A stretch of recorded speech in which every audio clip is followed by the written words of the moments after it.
We are live from Haywood's on the Green in Mill Hall, and a warm welcome to those of you at Haywood's on the Green on this Tuesday evening. You are taking in right now the Lock Haven University Coaches Show.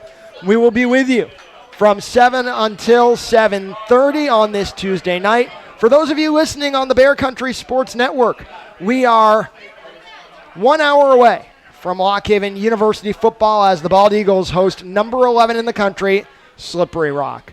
And very excited to be getting started off week 3 with Lock Haven University head football coach David Taynor. And Coach Taynor, excited to be here. Coming off the home opener last Saturday against Edinburgh, and in contrast to the season opener at Clarion, your team able to really get off to a good offensive start. Opening series, you go down the field, score a touchdown. How are you able to get off to a better start on the offensive side of the ball against Edinburgh? The reality is one of the big focuses that we have going into every game and coming out of every half is you want to start those halves quickly. So in the first game, we didn't start against Clarion. We didn't get a score on the first drive, but we did score the first drive of the second half, and in this game we scored in the first drive of both halves. So I think it's important to start that out with, you get a little bit of time to prepare and get yourself into certain looks that you're looking to take advantage of in the early part of the first half, and then you have the same thing at halftime. And I thought our young men went out and executed really well in both of those situations. And it's just focusing on small details. To do anything successful, it's about putting small details on top of each other. If you have a focus on the attention to detail, you're going to be able to be successful. It was an extremely hot afternoon at Hubert Jack Stadium. Knowing the forecast going in, how do you prepare your players for that atmosphere and setting?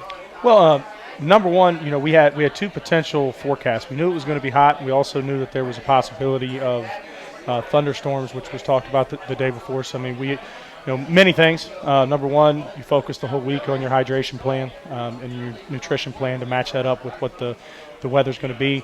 We also, thinking there might have been a thunderstorm, we had our guys bring 3 changes of clothes to wear underneath of their uniforms, so if we had to go during lightning breaks that we'd be able to do that. We made sure, at halftime, we have Gatorade. We got Nutri-Grain bars and granola bars that we're able to get to them, up the overall Gatorade that we have on the sideline during that time for replenishment, and try to, plan that ahead of time, and also set our positional rotations in a way that we're going to play a few more people than what we normally would play. So I think we did a pretty good job of that, but there's no doubt it was a very high game for both sides of the ball, for both teams. You took the early lead. You led for much of the first half. How does that impact the game for you when you're able to play from out in front? Well, we were playing from out in front, but we never did quite separate the way that I feel like that we should have. We missed a couple opportunities in that first half. We we're behind coverage and we overthrew one ball that would have been a touchdown specifically on that play. Then we ended up not scoring on that drive, and then the field goal drive that we had an opportunity to finish that one and missed it. So there was a couple opportunities to separate. When you're in the lead, it's not about holding on to a lead. You want to be able to try to separate. So it's something that we've got to focus on as a team. When we get a little bit of lead and have some momentum, is to create some separation. How does that change the game once you're able to get 1 and 2 scores and 3 scores ahead of an opponent? Well, it's just what it does is you take a team and they get down 2 scores. You're going to end up with some guys and some players that on the other team that'll start pressing. And a lot of times that's when you make mistakes, is when you're pressing and you're trying to play outside of yourself instead of focusing on your 111. So you play from the lead, you get off to the good start offensively. A big reason for that, Sean Seif, nearly 200 yards receiving in each of the first 2 games. What makes him such a difficult guy for opposing secondaries to handle? Well, Sean Seif has a lot of savvy during what we would call the control phase of routes. So you have your initial release, which he's patient on his initial release, and he has the ability to play within 2 or 3 different gears and speeds that are kind of fast to real fast back to a moderate pace, and he's able to switch gears, which allows him to be able to create some separation when the ball's in the air. And he has a very good savvy for doing it, and he's a guy that we can use in he's a student of the game, and he puts his time in as far as studying it. So he's a guy that we can use in a lot of different ways. So that allows us to be able to use the athleticism that he has. The thing that I'm most impressed with Seif, and it's not mentioned in his statistics, is when we got here last year, he was, I would say, a average to below average blocker. Now he's one of the better blockers. I'd probably put Krupko within our own team ahead of him as far as a blocker, but aside from that, he's one of the best blockers in space that you're going to find, and that's being somewhat of an undersized receiver, but he'll play physical, get his hands in the middle chest, and he'll play tenaciously. Do you tell Seif he still needs to elevate to Krupko's level? You don't ever want to be second, so you want to find a way if you're second to get up there to being in first, but and Krupko, when it comes down to it, he's a guy that he don't want him to pass him either. So so those two, and it's good because it's really our, probably our most two productive wide receivers are also competitive in how they block, which it carries over to the rest of the guys in the receiving unit. And this year, Adrian Pritchett has stepped up. AJ Pritchett stepped up quite a bit and has done some very good things physically on the perimeter and blocking. He scored a touchdown in the first game. Didn't have a lot of offensive productivity in the second game, but he was a guy that was a catalyst for a lot of others. This is the Lock Haven University Coaches Show. We are at Haywood's on the Green in Mill Hall on this Tuesday evening. If you are listening on the Bear Country Sports Network on Saturday, we are about 50 minutes from kickoff. Lock Haven University football hosting Slippery Rock with LHU head football coach David Taynor. And Coach, before we go into the break, I want to ask you about freshmen. On both sides of the ball, you gave freshmen additional reps in this game against Edinboro. What does that say about the confidence that you have in this recruiting class? When we recruit a guy and we sign a guy or they're part of our team, we're going to have confidence in them and we're going to build confidence in them. So I have confidence in those guys growing each and every week. It's our responsibility and charge as coaches is to mentor their development.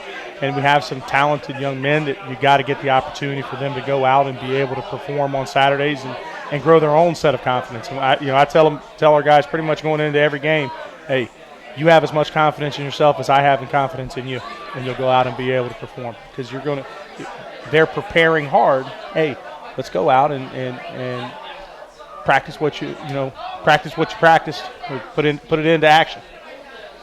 This is the Lock Haven University Coaches Show. We are at Haywood's on the Green in Mill Hall. If you'd like to join us for future shows, it's every Tuesday night from 7 until 7:30.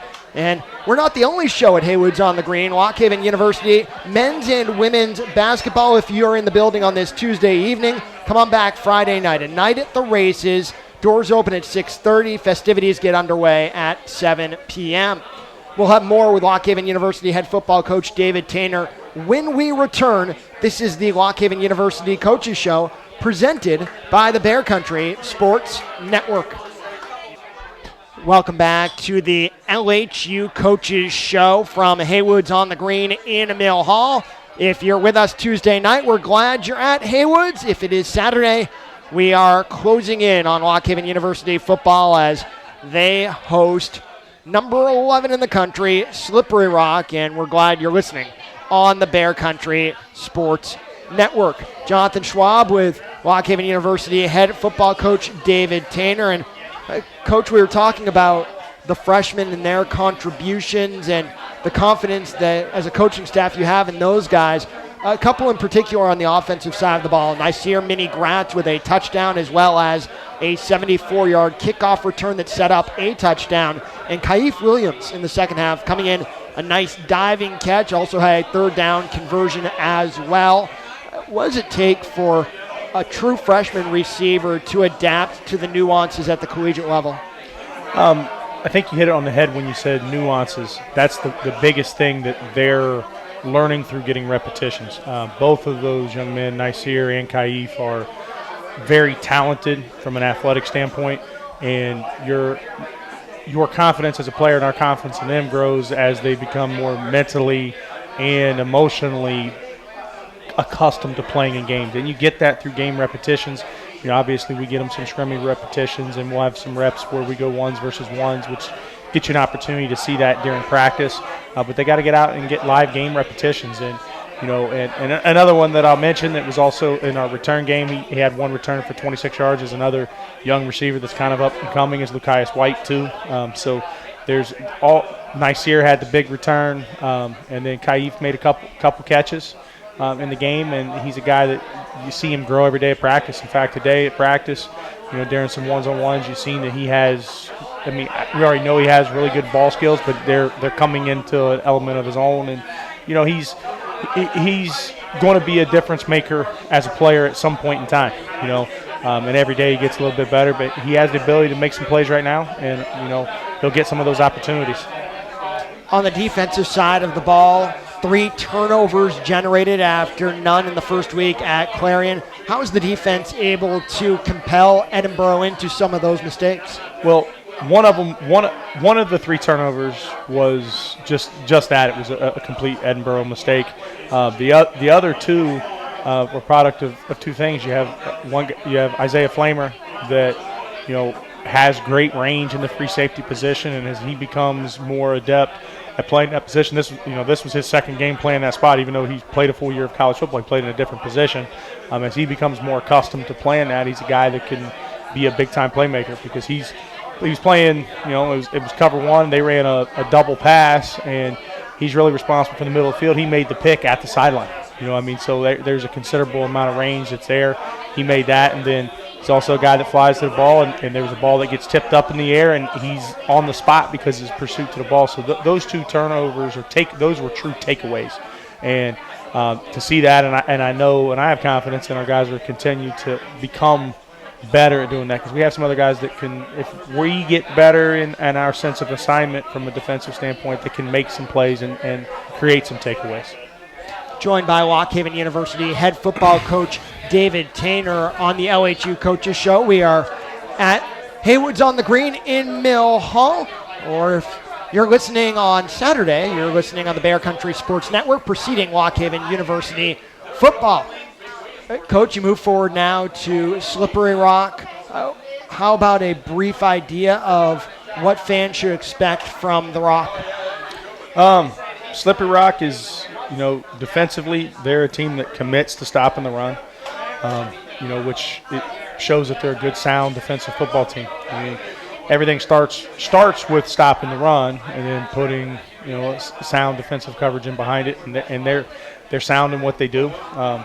Got some talented guys, and with throughout their defense. So I mean, you expect to see them, compete every single snap. So we got to match their level of competition throughout the entire game. Offensively, I think their running back is a special playmaker, and they got some good skill players out on the perimeter. But they're really led by their offensive line. They're an offensive line unit that is very physical, very good at what they do. It creates opportunities for Shamar Green. So, we've got to continue to play well against the run from a defensive standpoint. Over the first 2 weeks of the year, we've done a good job of playing run defense. We've got to continue to do that, and we've got to shore up some things on the back end. Our One for Fun with Waukegan head football coach David Taynor. You coach football, you watch football film. When you're not working, how much football do you watch? I would say very little, except for when we have home games after the home game. So if we got a home game at noon, it gets done at 3, I'll probably watch quite a bit of football in that evening. And it's probably the one thing, and I know I'm in Penn State country here, that the one thing I'm actually still a fan from, I'm originally from Columbus, Ohio, so I DVR and watch all the Ohio State football games, and I have 1 degree from Urbana University, and my graduate degree is from University of Louisville, and I DVR all the University of Louisville games, so I watch those 2 as a fan. Well, we'll make sure security gets you out of here safely, and then we'll get you some protection on the sidelines Saturday as well. Waukegan University head football coach David Taynor, thank you so much for the time, and good luck against Slippery Rock. Thank you very much. When we come back from Haywood's on the Green, we'll be joined by Waukegan head field hockey coach Pat Rudy. You're listening to the Waukegan University Coaches Show presented by the Bear Country Sports Network. Welcome back to the LHU Coaches Show. If you're taking us in on a Tuesday evening, it is great to be joined at Haywood's on the Green in Mill Hall And if you're listening on Saturday, we are closing in on Lock Haven University football as LHU plays host to number 11 Slippery Rock. Right now, we're joined by Lock Haven University head field hockey coach Pat Rudy. Coach Rudy, your first time on the show this year and a really nice start for your team. 3-1 on the year, and you've done on both ends of the field. Let's start offensively. 12 different goal scorers for the 20 goals you've scored. How have you been able to generate such depth with your offense? Yeah, we focus a lot on, one of the focuses from actually starting the spring semester was finishing, scoring, creating opportunities offensively. That was our focus right from the start of the non-traditional, because that's where we struggled a little bit. And I think that overall, the team as a whole was really disappointed at the finish last year. So we started focusing on that in the spring. We do a lot of shooting, finishing drills at practice. And I think that I have a very solid 11 players out there who are capable, and they're very versatile, and they're very fit and fast. So at any moment throughout the game, during the transition, especially from defense to attack, any one of them can come through the lines and create an opportunity in that offensive circle and has the potential to score. And if they're not, a lot of my even deep backs are involved in our offensive penalty corners. But many times watching our team play, you'll see Colleen McCabe coming from the left back position. She's one of the fittest people on my team, and she has so much endurance. So she'll run all the way from the backfield all the way up to the forward line to score, and she's dangerous. So I think it's the versatility of my players and their fitness level coming through the lines that allows, all of them to be a threat offensively. What were some of your goals for the non-conference portion of the schedule? Number one, set the tone, the pace of the game. Speed of play is a focus. Just putting the ball in play quickly and quick restarts so we can take advantage of the speed and fitness that we have. And we want to really push the ball forward and get numbers up offensively. And with our speed and endurance and athleticism, that is a very achievable goal for us.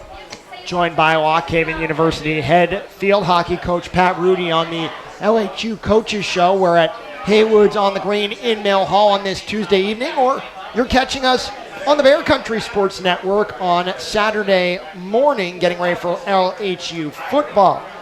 Coach, a new assistant coach, Anna Rogers, on board. Yes. What has she contributed to your program so far? We're very, very fortunate to have assistant coach with Anna Rogers' credentials. She has a great background. She played for one of the greatest field hockey coaches, I would even say greatest hockey minds in this country, an all-world player, Beth Anders, who I have the utmost respect for, as I played with Beth on club hockey and have attended so many of her camps and clinics, and to have somebody come from a program as strong as Old Dominion was, who's actually has won 8 national championships.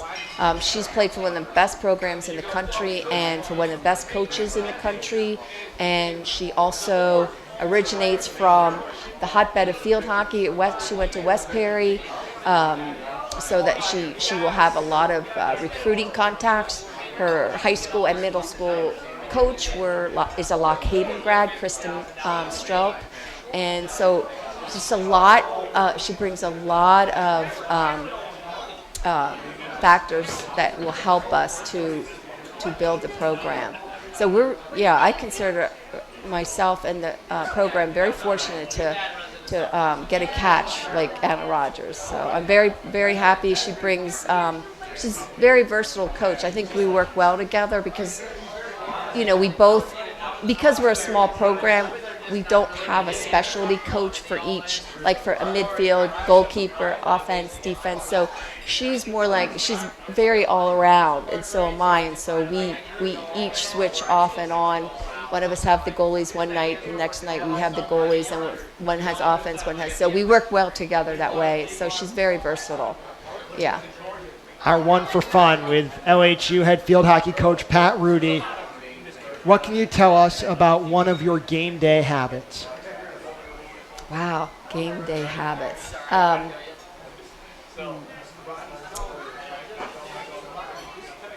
My game day habit is to pick out what I'm wearing the night before, and I have to pick out which LHU shirt I'm going to wear, whether it's, and what I have to pair, whether it's like a crimson top or a gray top or a white top, and what I'm wearing with it. Yeah, because I've got to have the Lock Haven colors on, and so I have to make sure, I didn't wear it and it's ready to go. Lock Haven University head field hockey coach Pat Rudy.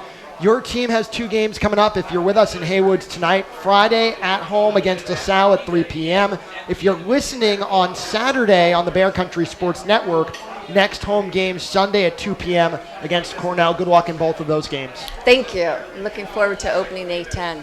And one more time, a reminder for those of you at Haywoods tonight, Lock Haven University women's and men's basketball. Night at the races right back here at Haywoods. Friday night, 6:30, doors open, 7 p.m. The festivities get underway.